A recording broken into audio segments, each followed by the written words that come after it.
Graça e paz, e seja muito bem-vindo, muito bem-vinda ao episódio 55 do BíbliaCast JFA, o podcast semanal da Bíblia JFA. Eu sou a Gabi e nós precisamos trabalhar para cumprir propósitos. Antes de tudo, eu quero agradecer imensamente a você que está participando com a gente de mais um BíbliaCast JFA, você que talvez esteja no trabalho e ouvindo enquanto trabalha, você que talvez fez uma pausa aí nas suas atividades ou está aí fazendo suas atividades na casa. Enfim, fique à vontade, venha refletir com a gente. Quem já participou, participa dos nossos podcasts, sabe que a gente sempre traz bate-papos, comentários de textos do blog, reflexões e muito mais. Então, como eu disse, sinta-se à vontade e venha refletir com a gente. Aliás, nós estamos também exibindo esse podcast em vídeo, em imagem, som, pelo nosso canal do YouTube.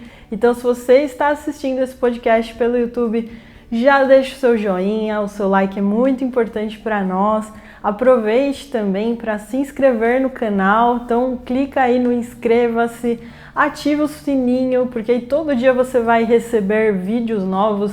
Todo dia tem novos vídeos bíblicos no nosso canal, todo dia tem vídeos de oração com o Pastor Beto, a gente tem também o nosso programa semanal, enfim, tem bastante coisa. Então esse é o nosso canal aí do YouTube. E hoje nós vamos aqui falar sobre trabalho. Hoje a gente vai ter aqui uma mensagem que foi ministrada pelo Pastor Paulo Oliveira no nosso programa Bíblia JFA Conecta, que é transmitido lá da Rádio Musical, e o pastor Paulo traz uma reflexão bem importante sobre esse tema. Aliás, por que você trabalha? Como é importante a gente pensar sobre isso, acho que é um assunto que atinge a todos nós. A maioria de nós tem um trabalho enfim, não sei em quais dias você trabalha, seja de segunda a sexta ou não, mas a gente gasta muitas horas, muito tempo do nosso dia nos dedicando ao nosso trabalho. E como é importante a gente pensar por que a gente trabalha.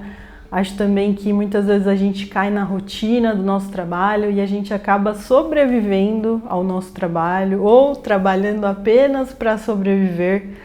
E a gente deixa muitas vezes de pensar nos propósitos de Deus relacionados ao nosso trabalho, à nossa profissão. Então é bem bacana essa reflexão do Pastor Paulo. O Pastor Paulo, ele é CEO da Bíblia JFA. E ele, inclusive, vai trazer 3 conceitos durante essa mensagem. Ele vai definir o que é ocupação, o que é profissão e o que é vocação. Você sabe a diferença entre essas 3 coisas? Então vem com a gente, vamos agora ouvir o pastor Paulo Oliveira. Trabalho. Eu queria que você pensasse, por isso essa nossa pergunta aí, por que você trabalha? A função do trabalho na sua vida. Porque muita gente enxerga o trabalho como uma coisa insuportável, um mal necessário, algo que eu tenho que fazer para poder viver, o que vai garantir o sustento, vai trazer pão, leite para as criancinhas. Então, tem que trabalhar. Mas o ideal, o melhor, o maravilhoso é se eu não precisasse mais trabalhar, que é a sociedade do ócio. E eu quero que você veja hoje comigo o que a Bíblia fala sobre trabalho e que você entenda por que e como você deve trabalhar. Há uma grande chave aqui de sucesso para que você tenha uma vida muito melhor e para que você consiga entender a razão pela qual você levanta a cada manhã. Então prepare-se, fique comigo aqui esses minutos, porque esse tema é muito, muito relevante e é muito mais bíblico do que você imagina. E começa, portanto, lá no Gênesis. Você já reparou que Deus criou Adão e Eva, colocou no paraíso, e o paraíso parece ser o lugar das férias infinitas, né? O paraíso é o lugar onde você não faz nada. Muita gente tem esse conceito da eternidade do céu, onde eu não vou fazer nada. Estamos aqui nesse mundo de vale de lágrimas, de doenças, de pandemias, de trabalho, cansaço, enfado, mas um dia nós vamos para o céu e lá então não faremos nada. É isso que você imagina da eternidade, né? É isso que você pensa como recompensa uma colônia de férias maravilhosa, com tudo pago, onde você só tem que se divertir. Eu não sei você, mas quando as pessoas falam de férias maravilhosas, que você ficar numa rede, descansando o dia inteiro, tomando água de coco à beira de uma praia, eu gosto disso, acho legal, interessante, assim, 10 minutos. Depois de 10 minutos, o que eu tô fazendo nessa rede, hein? Qual que é a programação do dia? O que nós podemos fazer diferente? Dá para mergulhar, dá para nadar, dá para andar a cavalo, dá para conhecer o negócio, dá para fazer... Porque ficar parado sem fazer nada, descansando, é uma especialidade que alguns dominam, mas eu não consigo entender isso. Então, o que é o trabalho e o que é o descanso? Gênesis 1, 6 dias você trabalha, 1 dia você descansa. Foi o que Deus fez. Ele fez a criação em 6 dias, descansou no sábado. Por isso, um dos 10 mandamentos é esse: 6 dias trabalharás, mas no 7º dia é o sábado, o dia do descanso. E o que a sociedade moderna quer fazer é transformar 6 dias em sábado e 1 dia em trabalho. E muitos tinham essa perspectiva de futuro, essa previsão do futuro, onde o homem não trabalharia mais nada, as máquinas fariam tudo, e eles estariam lá gordos e sedentários, curtindo a vida, até descobrir que não tem o que curtir. Bem, Adão estava nesse paraíso, mas ele trabalhava. Ele tinha o que fazer. O que ele não tinha era suor.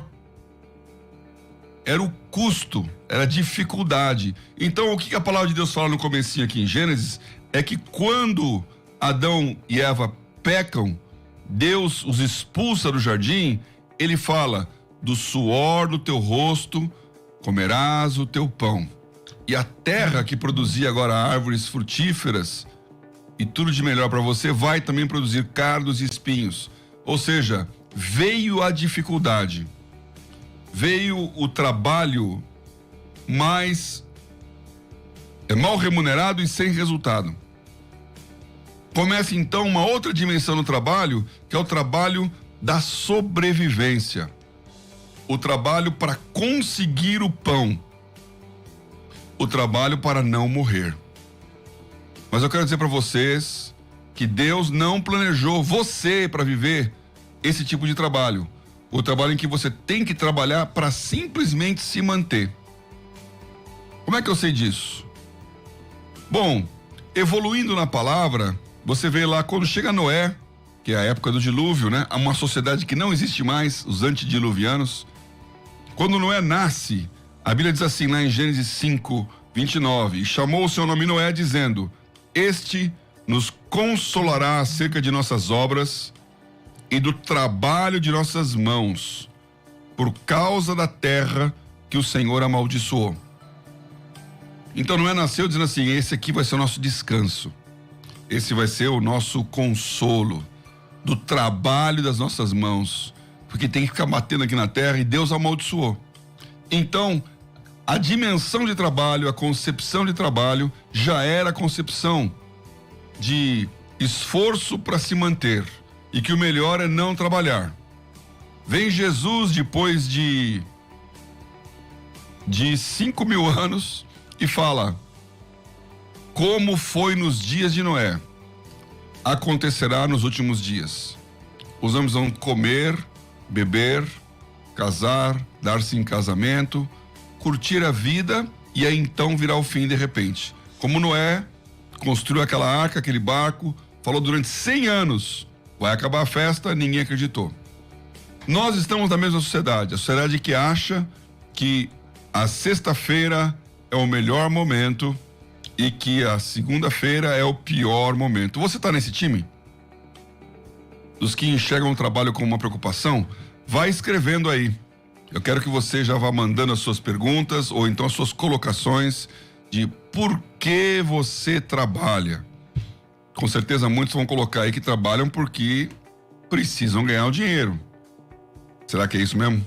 Será que é só isso mesmo? Quando chegamos lá no meio da Bíblia em Salomão, ele fala sobre trabalho de um ponto de vista assim, desanimador. Então em Eclesiastes 1, ele começa perguntando: Que vantagem tem o homem de todo o seu trabalho que ele faz debaixo do sol? Que vantagem leva o homem de trabalhar? Uma geração vai, a outra geração vem, mas a terra sempre permanece. Nasce o sol, põe-se o sol e volta ao seu lugar de onde nasceu.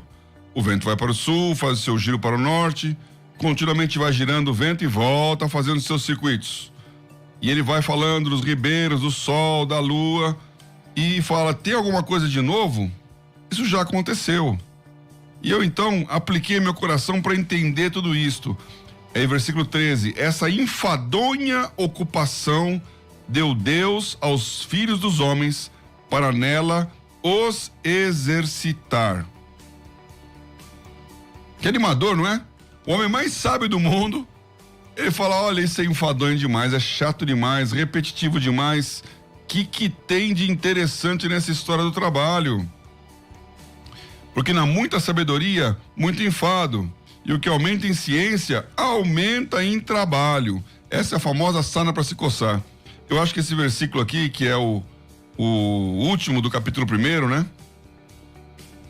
Na muita sabedoria há muito enfado, e o que aumenta em ciência, aumenta em trabalho, é o lema de muita gente, que quando eles percebem que vai piorar a situação, eles falam: meu amigo, não me vem com essa ideia.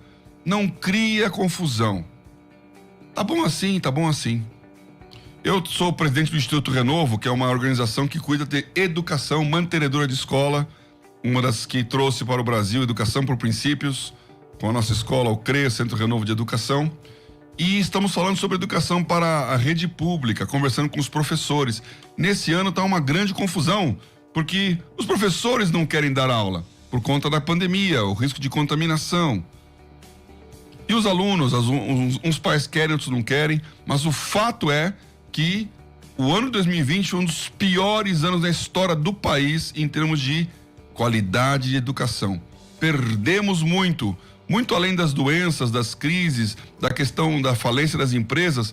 Nós estamos perdendo a inteligência, a aplicação, a capacidade de trabalho da nova geração que não está estudando. Então vamos falar com os professores. E quando eu converso com professores da rede pública, as secretarias de educação, a rede estadual, a rede federal, a pergunta que vem é a seguinte: o professor, por que ele vai trabalhar mais? Se ele ganha mal, que é um fato no Brasil, se ele ganha mal, por que ele vai trabalhar mais para um resultado que não vai resolver nada? E esse é o princípio aqui de Salomão. Quando aumenta a ciência, aumenta o trabalho. Quando você tem ideias maravilhosas, vai ter que executar aquelas ideias. Então, baixa a bola, deixa como tá, não faz nada. Essa é uma postura de quem acha que trabalho é um problema. Agora, quando chega no Novo Testamento e vem Jesus, ele coloca lá: meu pai trabalha, eu trabalho também. Você acha que Jesus trabalhava por salário? Você acha que Jesus trabalhava porque tinha o chefe mandando? Você acha que ele tinha que bater o cartão? Então agora vamos para esse conceito muito, muito importante que na minha vida fez muita diferença quando eu entendi essas dimensões do trabalho. Quando eu tinha 9 anos de idade, indo para 10 anos, eu fiz um teste vocacional. Teste vocacional, uma série de perguntas que você responde para entender o que você gosta. Gosta de escrever? Gosta de fazer conta? Gosta de fazer pesquisa, de mexer com coisas? Gosta de parte biológicas? Então, faz uma série de perguntas e aí, a partir daquelas respostas, eles vão definir qual é a sua vocação. Por isso é um teste vocacional. E na minha época lá, há boas décadas atrás, deu engenharia, que eu deveria ser um bom engenheiro. Naquela época, todo mundo queria ser engenheiro eletrônico, porque era um negócio moderno, eletrônica. Hoje é uma palavra, até a palavra eletrônica tá velha, né? A gente não fala mais eletrônica. Naquela época chamava o computador de cérebro eletrônico. Era o nome que tinha para as coisas. Então eu fui entrevistar o diretor-geral de uma grande empresa de engenharia do Brasil. E aí então me encantei, falei: puxa, que maravilha esse lugar. O que ele fazia? Construía barragens, pontes, obras de construção civil para o governo, o Brasil crescente, década de 70, né? Subindo, crescendo, fazendo obra. Então eu falei, eu quero ser engenheiro civil. Eu quero ser engenheiro civil. E resolvi isso, coloquei na minha cabeça e foi o então chamado ginásio, hoje o Fundamental 2, o ensino médio, o colegial de antigamente. E eu fiz vestibular para engenharia, entrei em engenharia, me formei engenheiro na Escola Politécnica da Universidade de São Paulo e na hora de trabalhar, não fui trabalhar com engenharia. Acabei de trabalhar com mercado financeiro. E o que eu achava que era um negócio totalmente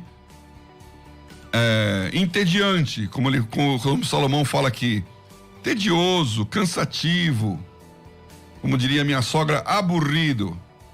Por quê? Porque era ficar batendo carimbo, contando dinheiro. Para minha cabeça, trabalhar em banco era aquele negócio do caixa lá. Muito diferente do que é a verdadeira realidade no mercado financeiro. O que eu descobri então? Eu comecei a perceber que a maior parte das pessoas, e infelizmente vocês aí, a maioria dos que me ouvem estão nessa situação, eles não têm uma vocação, eles têm uma ocupação. Então onde você trabalha com aquilo que te ofereceram para trabalhar.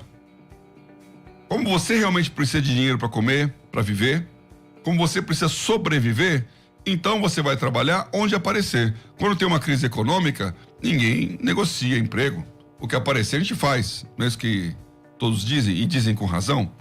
Então você vai arranjar uma ocupação, que é o que você faz de segunda a sexta, das 8 às 18, todos os dias. Geralmente quem tem uma ocupação não gosta do que faz. Geralmente quem tem uma ocupação ganha menos do que gostaria de ganhar. Tá reclamando do salário. E aí então o seu chefe é o chato de plantão. É aquele cara que pega no teu pé e o seu objetivo de vida é fazer o mínimo para ganhar o máximo. Como não dá para aumentar o que ganha, dá para diminuir o que faz. Então você foge do trabalho e volta aqui pro nosso amigo Salomão, que olha, quanto aumenta a ciência, aumenta o enfado, aumenta o trabalho. Então não aumente o trabalho. Eu durante, né?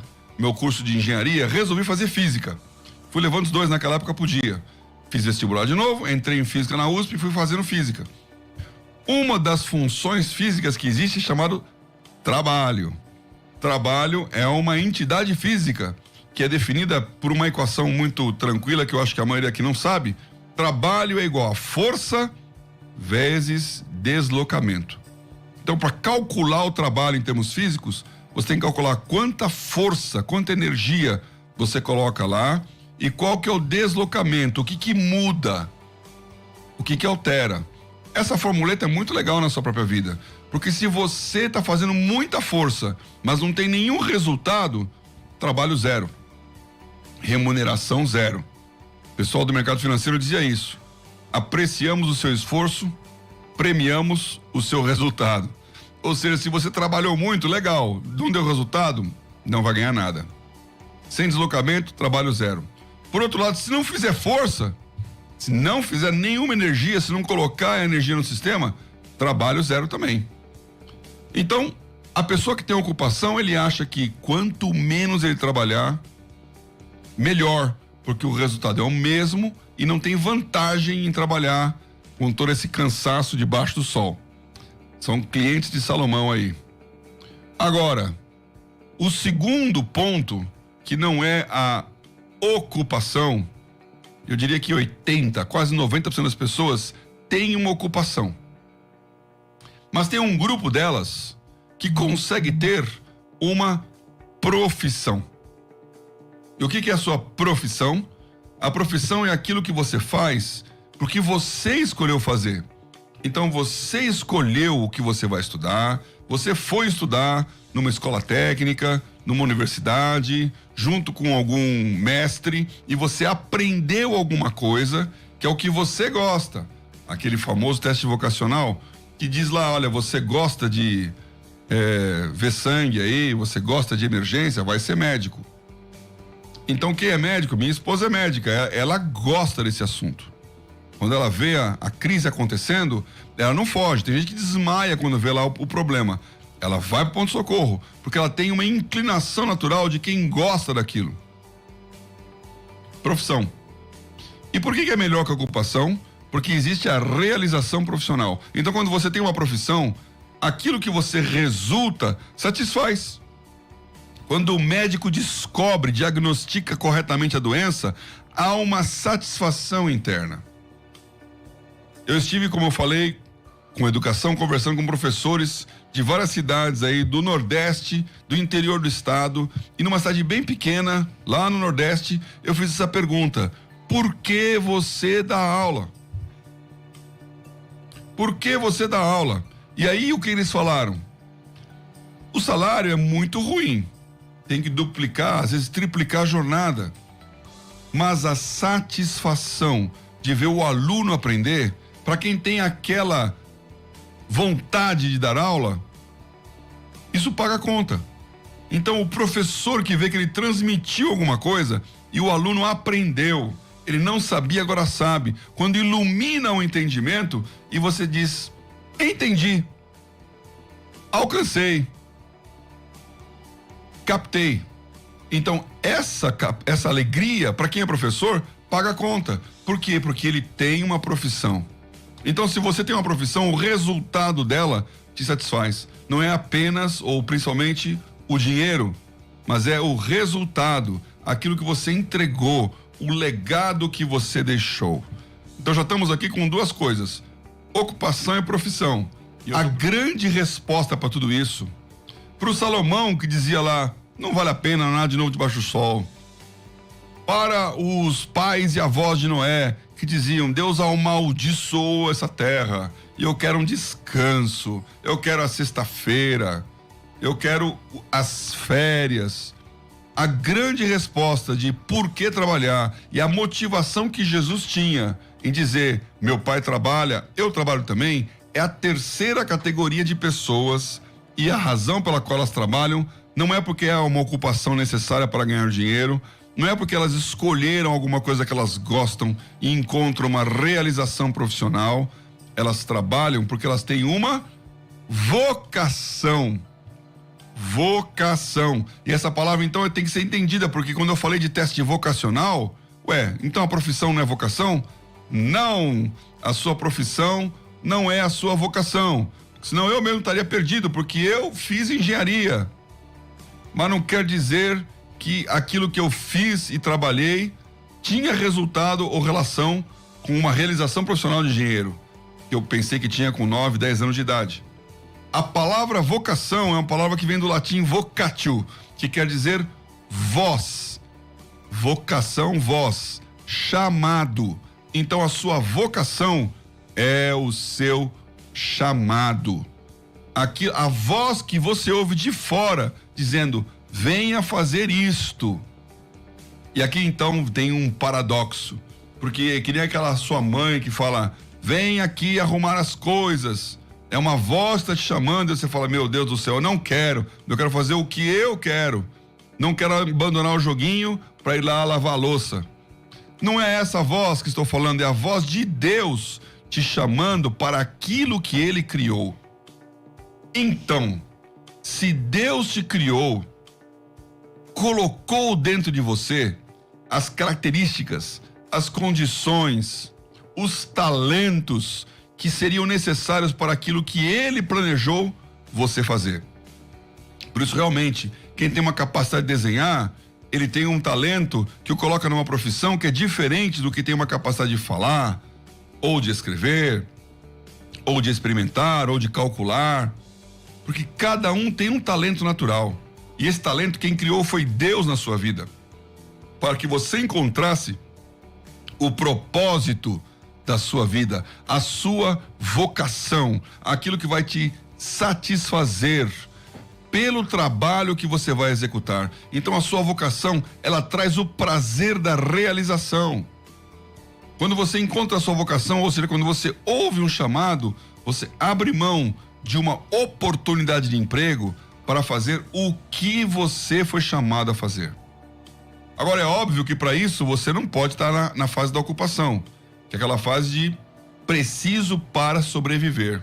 Como resolve isso, hein? Nós vamos entender por que você não precisa buscar uma ocupação, e sim entender o seu chamado, entender a vocação.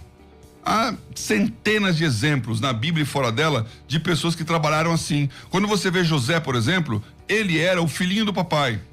Ele era o queridinho.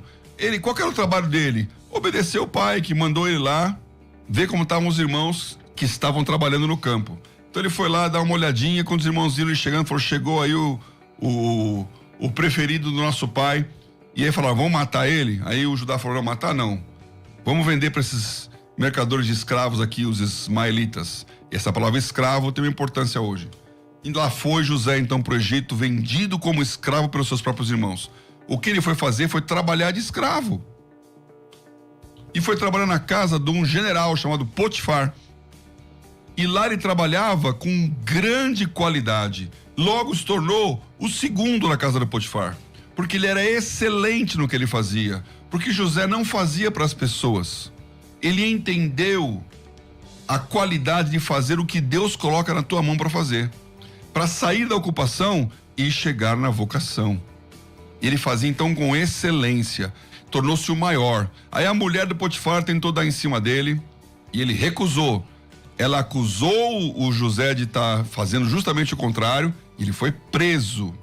E na cadeia ele podia desistir e falar, que azarado, trabalhei à toa, qual que é o resultado, canseiro, enfado, o que adiantou? Não, ele era o melhor da cadeia e o carcereiro tinha confiança nele, botava a cadeia na mão dele, já viu um negócio desse? Ele preso, administrava a coisa lá dentro, porque ele era o melhor funcionário. Ele foi o melhor funcionário da casa de Potifar, ele foi o melhor funcionário da cadeia do Egito. E aí então, o padeiro e o copeiro tiveram aquele sonho, o copeiro foi resgatado novamente sua posição diante do faraó, o José falou, lembra-te de mim, quando você estiver lá, fala por mim aqui. Demoraram 2 anos pro cara lembrar. E aí então o faraó tem aquele famoso sonho das 7 vacas magras, 7 vacas gordas, 7 espigas magras, mirradas, 7 espigas gordas de trigo, e as magras comiam as gordas. E o faraó ficou impactado com aquele sonho, ninguém sabia decifrar, e aí o copeiro lembrou do José, que interpretava sonhos. Na cadeia tinha um cara que interpretou o sonho que eu tive e aconteceu, eu tô aqui hoje. Chama o José, vai lá o José, ele fala o sonho do faraó e diz, 7 anos de fartura. E depois, 7 anos de fome. Esse é o sonho. O Egito vai experimentar 7 anos de fartura, PIB em alta, 0 recessão, inflação controlada, superávit da agricultura, 200 bilhões de grãos e toneladas de produção todo ano, celeiro do mundo, país que vai produzir riqueza. Mas depois de 7 anos, seca, praga, fim da fartura, fome. O José interpretou o sonho.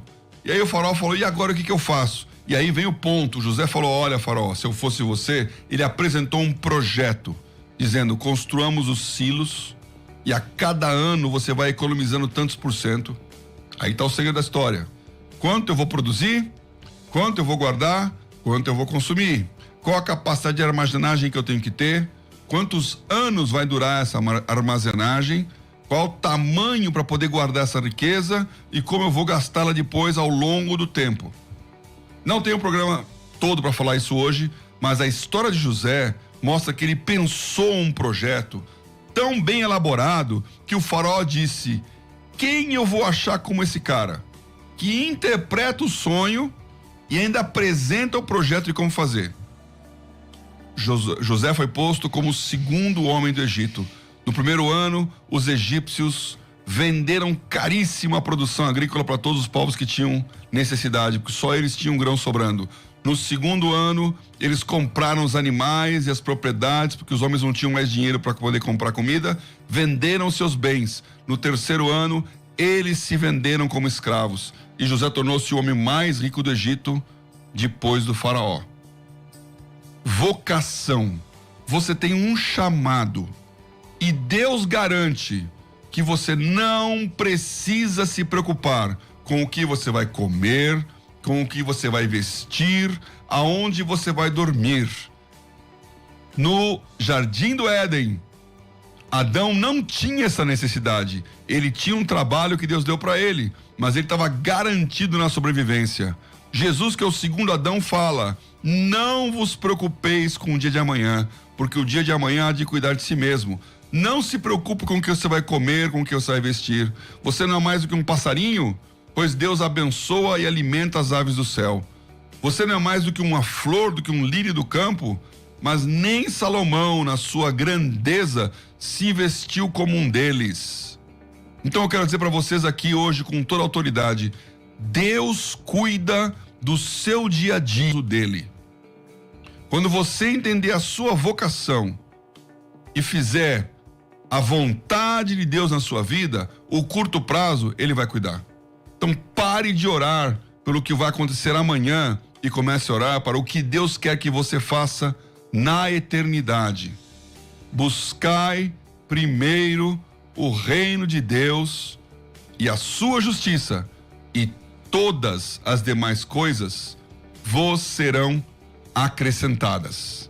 A pergunta é: como que eu saio da ocupação? Como que você sai do Occupy Wall Street aí? Você não tem que ficar na ocupação, você tem que ir para a vocação. Então nós queremos te ensinar aqui com a palavra de Deus a como enxergar o que Deus está colocando diante de você, a como ouvir essa voz que é o chamado, a sua vocação, e garantir que você vai para o emprego em que o patrão está cuidando da sua vida, está cuidando da sua comida. Você não tem vale refeição, vale alimentação, ticket combustível. A empresa que cuida bem do funcionário, ela garante a sobrevivência dele, porque ela quer o tempo dele útil para o propósito do negócio e não para a sobrevivência dele. Poxa, se uma empresa faz isso aqui na Terra, o que Deus não vai fazer com você quando você descobrir a vocação que Ele tem para sua vida, e você vai ser sustentado em todas as necessidades. Nós queremos esse momento justamente com você entender as perguntas e respostas e aplicar em sua vida. Eu gostei aqui de duas coisas que foram faladas. O Everton disse: bom, então se acontece que você está trabalhando e as portas se fecham, então é Deus fechando as portas para eu entender minha vocação? Só isso daria outro programa também, porque a maioria esmagadora dos cristãos entendem a vontade de Deus através do que acontece. Então, porta fechou, Deus quer que eu pare. Porta abriu, Deus quer que eu entre. E na maioria das vezes é assim mesmo, né? Porque você está lá sem saber o que fazer, sem saber o que Deus está falando, você está olhando os acontecimentos. E como todas as coisas colaboram para o bem dos que amam a Deus, seu negócio é amar a Deus e esperar que as coisas vão acontecendo. Mas as grandes vitórias na história, na Bíblia, na sua vida, na vida das corporações, são as vitórias daqueles que perseveraram quando tudo deu errado. Ficaram batendo mesmo com a porta fechada, porque eles tinham uma convicção. Então, esse chamado, que é a vocação, é uma voz que te leva numa direção. Mesmo que aparentemente aquela direção não se mostre muito boa a princípio. Frase que eu sempre repito: para estar no lugar certo, na hora certa, é preciso chegar antes. E como é que você chega antes? Ou porque Deus falou, ou porque você enxergou antes do que os outros enxergassem. A voz de Deus, ela te chama. Portanto, você tem que sair dessa política de porta aberta, porta fechada, que é a maneira mais evidente de mostrar se Deus quer ou não quer. É o Salmo 32, onde Davi fala: não sejais como a mula que não tem entendimento, cuja boca precisa de cabresto e freio. Guiar-te-ei com os meus olhos. Ou seja, a sua relação com Deus não pode ser a relação do resultado. Ela tem que ser a relação da intenção. Qual a vontade de Deus? Então o Everton está super certo aqui. Para entender a vocação, tem que sair desse aspecto abriu e fechou a porta. Você tem que entender o que Deus está falando. E para ouvir a voz de Deus, esse chamado, essa voz, você tem que diminuir o volume das outras vozes. Então, se tem uma multidão de gente falando na sua vida, a voz da televisão, a voz do dinheiro, que é mamon, riquezas, a voz dos prazeres, a voz do consumismo, a voz do terrorismo, que fica dizendo coisas horrorosas, vai morrer, não vai dar certo, você escolheu a posição equivocada, Então o diabo, a sociedade, as pessoas ficam falando. A pergunta é, o que Deus está falando? Como ouvir a voz de Deus? E aí vem então a segunda pergunta, que é a Giovana, que é qual a diferença entre vocação e propósito? Propósito é a razão pela qual as coisas são feitas, o propósito. A razão pela qual eu existo. E como Deus é o Criador, Ele criou você com um propósito. Estou aqui diante de mim com esse microfone. Aqueles que estão no YouTube, aqueles que estão com a imagem, eles podem ver o microfone aqui e ver que quem inventou o microfone, ele inventou com um propósito. Então o formato dele cumpre o seu propósito. Se você está aí na rádio, ouvindo simplesmente num aparelho de rádio, você está ouvindo o resultado desse propósito. A minha voz sair com maior e melhor qualidade. A captação do som, o mecanismo interno. E eu sempre dou este exemplo.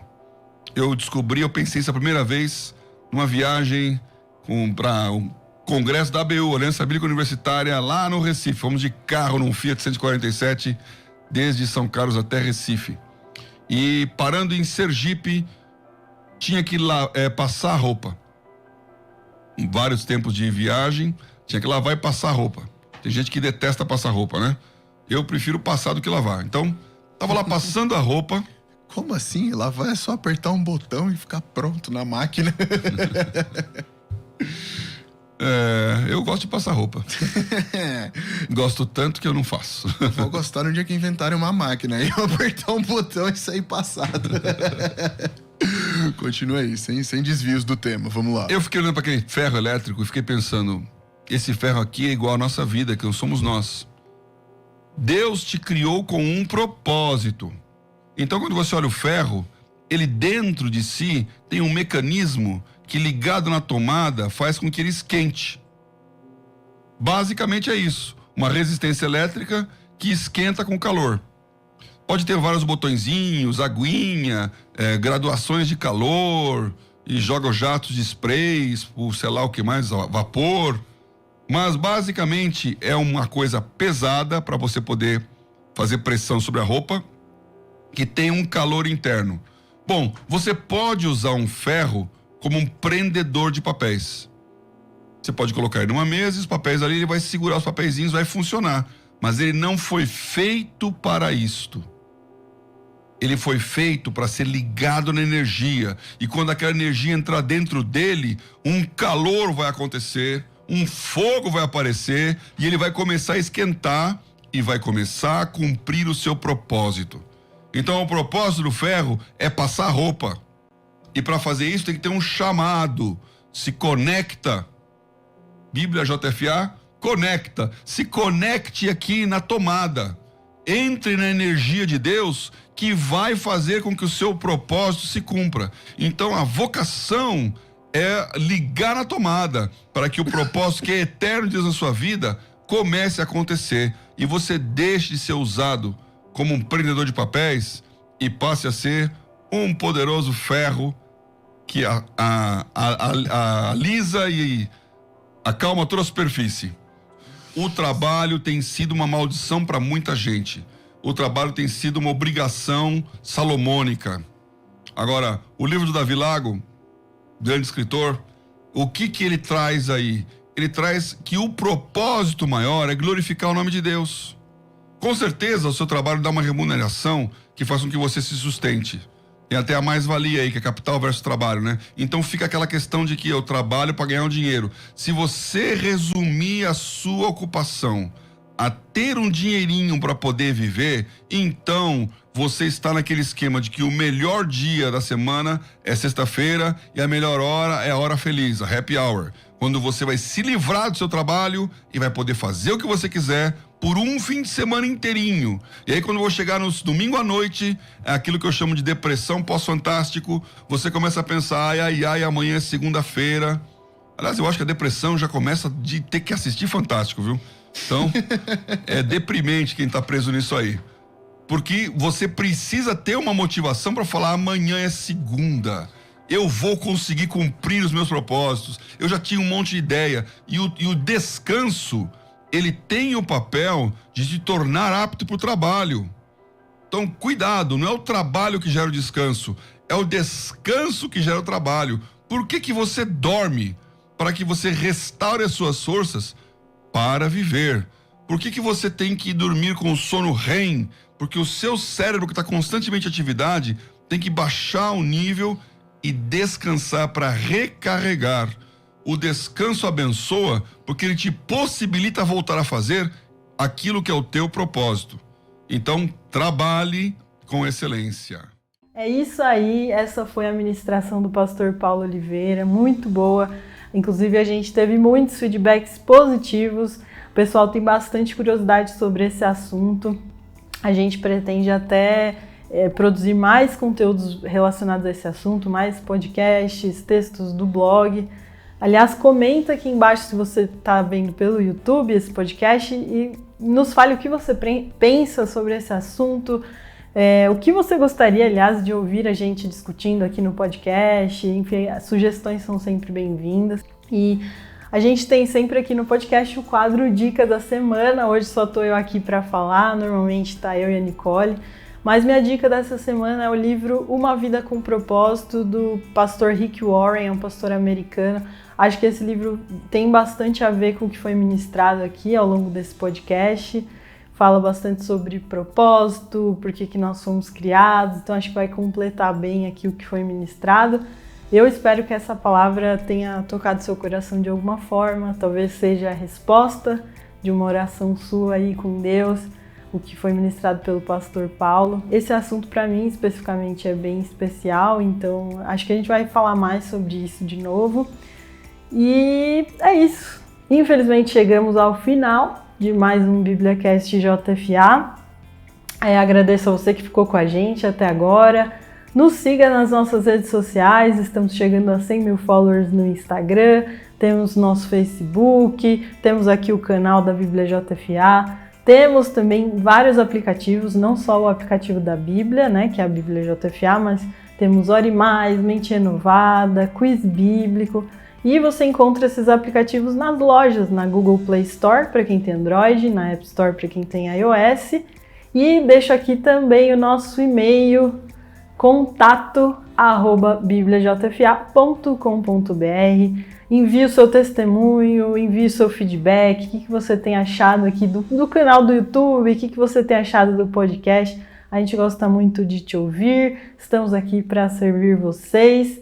E é isso, espero que esse podcast tenha aí edificado você de alguma forma. Nos encontramos no próximo BíbliaCast JFA, toda quinta-feira. Deus abençoe, tchau, tchau!